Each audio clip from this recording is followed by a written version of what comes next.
இந்தியாவின் தேசிய மலர் தாமரை என்பது நாம் எல்லோரும் அறிந்த ஒன்றே. ஆனால் ஆங்கிலத்தில் புலமை பெற்ற 19ஆம் நூற்றாண்டின் இந்தியாவின் தலைசிறந்த கவி என்று பெயர் பெற்ற தோருத் என்ற வங்காளப்பெண் இந்தியாவில் ஏன் தாமரையை தேசிய மலராக ஏற்றார்கள் என்று தன் கற்பனையில் ஒரு அழகான கதையை உருவாக்கினார். அன்பு என்னும் பெயர் கொண்ட கடவுள் ஒரு நாள் ரோமானிய மலர் கடவுளான புளோராவை அணுகி உலகின் தலைசிறந்த பூ ஒன்று எனக்கு வேண்டும் என்று கேட்டார். அது மற்ற எல்லாவற்றை விட அழகு வாய்ந்ததாக இருக்க வேண்டும் என்றும் கூறினார். அப்போது நாட்டில் சிறந்த பூவாக ரோஜாவும் அல்லியும் மட்டுமே இருந்தது. ரோஜா மலர் பிரியர்கள் ரோஜாதான் உலகிலே தலை சிறந்தது என்றார்கள். அல்லி மலர் பிரியர்கள் இல்லை இல்லை அல்லிதான் சிறந்தது என்றார்கள். எங்கள் அல்லி மலரின் கம்பீரம் உங்கள் ரோஜாவுக்கு வருமா என்றனர் அல்லி மலரின் ரசிகர்கள். அதற்கு ரோஜா விரும்பிகள் எங்கள் ரோஜாவில் இருக்கும் அழகு உங்கள் அல்லிக்கு வருமா என்றனர்.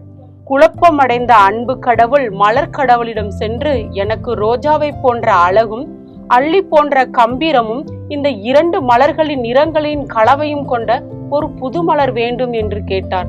உடனே மலர் கடவுள் இந்தா பிடி என்று தாமரையை தந்தது. இந்த கதை தோருத் எழுதிய ஒரு கற்பனை கதை மட்டுமே. ஆனால் இந்த கதையை படித்த பின் நமக்கு நம் தேசிய மலர் மீது அன்பும் அக்கறையும் கூடுது அல்லவா? மாணவர்களே, எல்லோரும் சொல்வதை நான் செய்கிறேன், எல்லோரும் செய்வதை நான் செய்கிறேன் என்று இல்லாமல் ஏன், எதற்கு, எப்படி என்று ஆராய வேண்டும். அப்போதுதான் அதற்கான விடையும் விளக்கமும் நமக்கு கிடைக்கும்.